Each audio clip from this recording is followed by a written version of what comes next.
Welcome back to the channel, guys. So today we are looking into Alya sometimes hides her feelings in Russian. I want to do something else than the previous few reviews where I went episode by episode, kind of.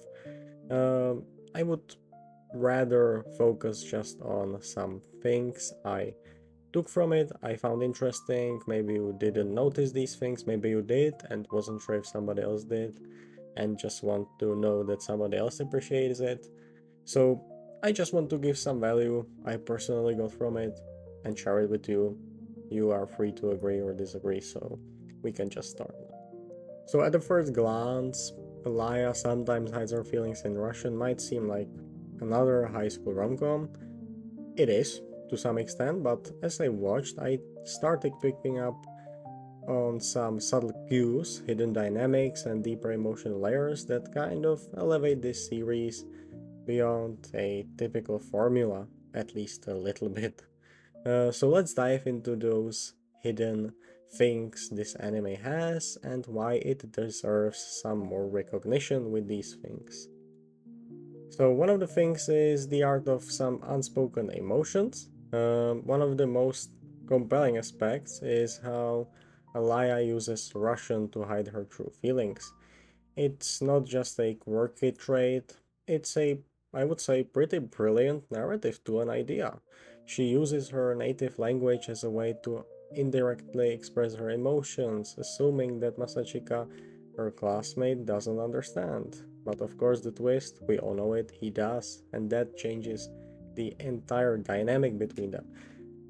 I think maybe I'm wrong. If yes, let me know. But I think that's not something we have seen in some other slice of life rom-com animes, and I really appreciate it because this subtle trick creates a layer and other multiple layers of meaning in their interactions. The audience is clued in on what Alaya is saying, and we get to enjoy the dramatic irony of Masachika's secret awareness. The fact that he never lets her know he understands is a testament to his observant nature. This slow burn tension is what sets Elia, sometimes hides her feelings, blah blah blah, from other rom coms.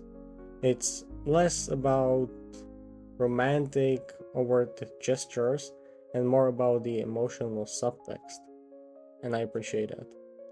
Speaking of Masachika, he is kind of this quiet observer uh, because he's not just typical lazy protagonist, right? Sure, he appears laid back and indifferent, but he's incredibly perceptive. He recognizes Elias' struggles and feelings long before she's willing to admit them, which makes his character stand out. He's not dense or oblivious, he's silently supportive. Masachika's greatest power is his emotional intelligence, which is often overlooked in typical high school anime protagonists. I'm sure we could name few. Well, for me, who comes to mind is slightly Hachiman, right? Ikigaya, but I guess you will just have to have him there always. He always has some bit from other slice of life animes because I feel like these genres just get inspired by it, or I don't know, maybe they don't get inspired, but uh Oregairu was made so well that it just feels like everybody else is sometimes copying something from it. But that doesn't mean we shouldn't appreciate Masachika with this quiet observing technique he has, right? Alaya is often called the Ice Queen, and initially she fits that archetype. But what's interesting about her character is how the show deconstructs this trope. Elias' cold demeanor is a defense mechanism, a way to shield herself from vulnerability. Over time, though, we see cracks in her icy exterior, especially around Masachika. And what I love about Elias' character is that her development isn't rushed in this sense. The show takes its time to peel back the layers of her personality, revealing someone who is deeply afraid of rejection but equally afraid of her own feelings. The use of Russian adds to this complexity, and when she speaks her native language, she's not just hiding from Masachika, she's also hiding from herself. course, I've seen a lot of people saying that manga is better, it's more in detail. Right. I didn't personally read manga, so I'm just judging from what I've seen. And I know how sometimes this type of animes, or maybe animes in general, have it with pacing that they have to crack so much content into just 20-minute episodes. So, uh, let's say my expectations aren't the same as maybe manga readers. I hope you understand it now, where I'm coming from with this point. Humor and romance, a fine balance. Another thing that Alaya sometimes hides her feelings in Russian does exceptionally well is balancing humor with romance. The show often uses comedic moments to diffuse the romantic tension, making it feel more grounded and maybe relatable. Take, for example, the moments where Alaya tries to maintain her composure only to embarrass herself by saying something too forward in Russian. And these moments are funny, but they are also meaningful because they show how much she struggles with her emotions. Then there is Masachika, who plays along, never really calling her out directly, but always letting her know in subtle ways that he is aware of her feelings, more or less. This balance of humor and tension is what keeps the show from feeling too heavy or melodramatic. It's real, it's awkward, and that's what makes it so enjoyable. Yuki, Masajika's sister, adds another layer to the story, not just through humor, but through competition. The sibling rivalry, and Yuki's role is what I would like to call this point. Her rivalry with Alaya, both at school and in Masachika's attention, provides a fun competitive dynamic. And of course, some fun service scenes, right? Um, but more importantly, Yuki plays a key role in pushing Masachika to be more than just a bystander in his own life. Yuki's success and drive contrast with Masachika's more relaxed approach, and this sibling tension pushes him forward. He's forced to confront his own passivity and decide whether he wants to step up, not just in the student council, but also in his relationship with Alaya and with the pursuit of becoming a student council, vice president and president, right, with Alaya. One of the most subtle yet impactful moments in the series is Alaya's unintentional confession in Russian. It's such a small, quiet moment, but it's loaded with meaning. Alaya slips, letting her feelings show for just a second, and Masashika catches it.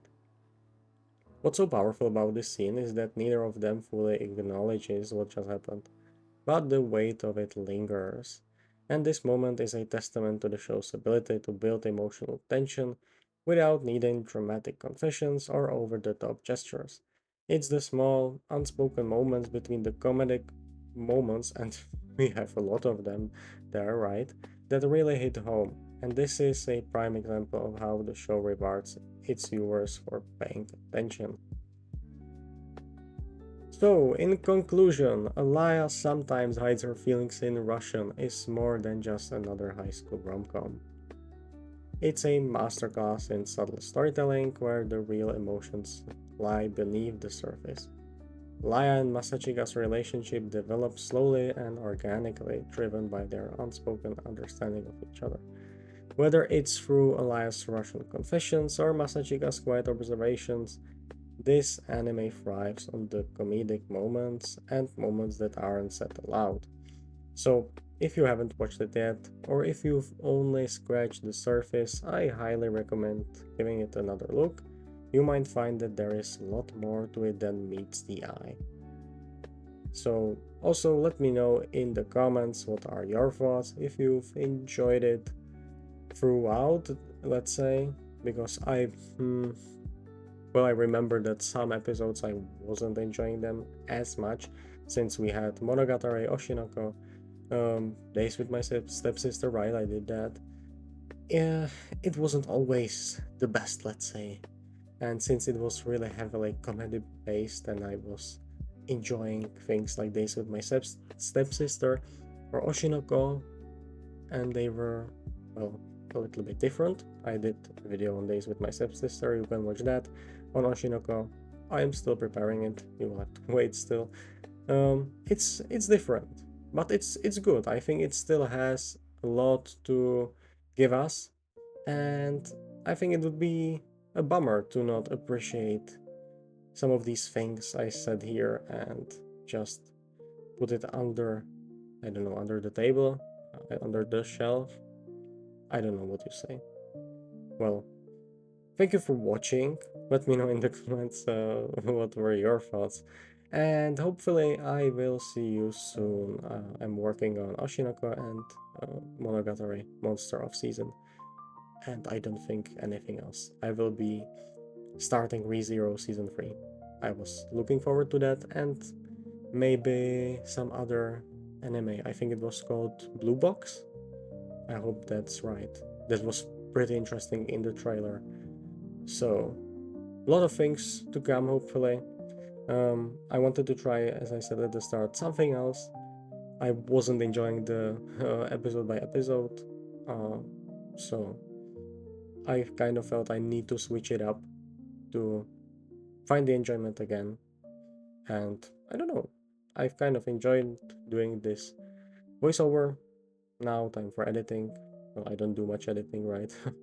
I will see if it will be just a background picture or some maybe some more, let's say, pictures with each points I was talking about here. Maybe I'll do that so it actually has something, but I like to keep the videos in a way where you can just listen to it, sort of like a podcast, because I myself find myself just listening to some things and doing something else. Well, that was a sentence. Okay. I guess I will stop here. Thank you for watching. I'll see you next time. Goodbye.